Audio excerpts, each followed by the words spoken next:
a circle in a spiral, like a wheel within a wheel, never ending or beginning on a never spinning reel, like a snowball down a mountain or a carnival balloon, like a carousel that's turning, running rings around the moon, like a clock whose hands are sweeping past the Oui. Bonjour. Alors on commence avec Charlotte Bouteau qui est au cinéma voir La femme au tableau, qui raconte une histoire vraie. C'est l'histoire de Maria Altman. C'est une dame qui a disparu il y a quoi? Il y a 5 ans. Elle avait 94 ans. Et qui a vécu dans les années, au début des années 2000, quelque chose d'assez étonnant. Cela dit, sa famille, il faut peut-être remonter en arrière, sa famille a été particulièrement touchée par l'Allemagne nazie. Absolument. Maria Altman, c'est une juive autrichienne installée, exilée aux États-Unis, qui s'est battue pour récupérer des œuvres d'art ayant appartenu à sa famille. Sa famille, ce sont des riches industriels du sucre. Et un jour, son oncle demande à l'Autrichien, à l'artiste Gustav Klimt, peignez ma femme. Et il y a un célèbre tableau qui s'appelle Le Portrait, qu'on surnomme la Mona Lisa autrichienne, qui met donc en scène la tante de cette Maria Altman.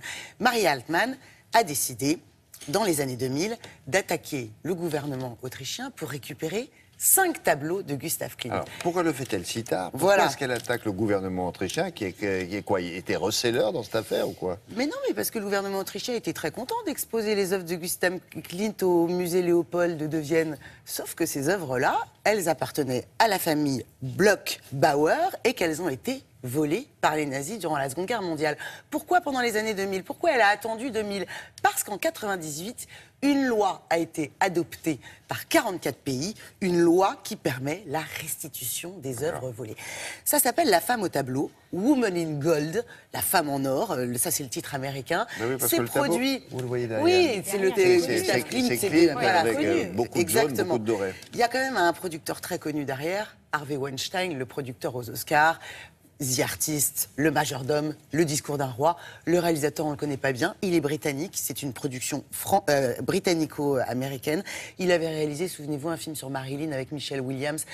Marilyn qui tombait amoureux d'un jeune assistant sur le tournage d'un film de Laurence Olivier. Bon, c'était pas un film inoubliable. C'est Hélène Mirren, oscarisée, britannique, 69 ans, qui joue Maria Altman. Malheureusement, elle n'est pas venue à Paris. J'aurais été ravie de la rencontrer. Je vous propose une bande-annonce. Oh, how can you see out of those glasses? Filthy. Here she is, my aunt. It's quite a painting. She was taken off the walls of our home by the Nazis. Since then, she's been hanging in Vienna. And now you'd like to be reunited. There's justice. I never thought I'd come back. Welcome to Vienna. They're going to put as many obstacles in your way as possible.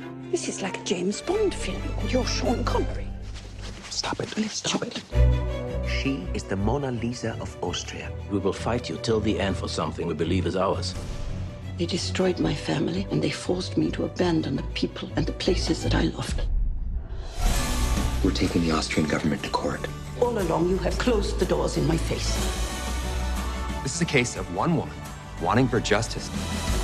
People see a masterpiece by one of Austria's finest artists. But I see a picture of my aunt. We should be reunited with what is rightfully ours. La femme au tableau, ça sort quand? 15 juillet, c'est dans 10 jours. Réalisation film très académique, très classique, mais vraiment classieux, et puis chargé d'émotions et d'histoire. Et vous avez vu, il y a des flashbacks, il y a une reconstitution du Vienne des années 40, tout à fait maîtrisé. Ça sort le 15 juillet. Dès demain, allez-y, c'est très drôle. Le nouveau film de Michel Gondry. Michel Gondry, les cinéphiles le connaissent pour son univers un peu, on pourrait dire quoi? Un peu barré. Hein, carrément même. Barré, Microbe et Gasoil. 2 copains, 2 ados, donc Microbe, il y en a un, il est tout petit, Gasoil, l'autre, il pue l'essence sur sa mobilette. C'est leurs petits surnoms au lycée.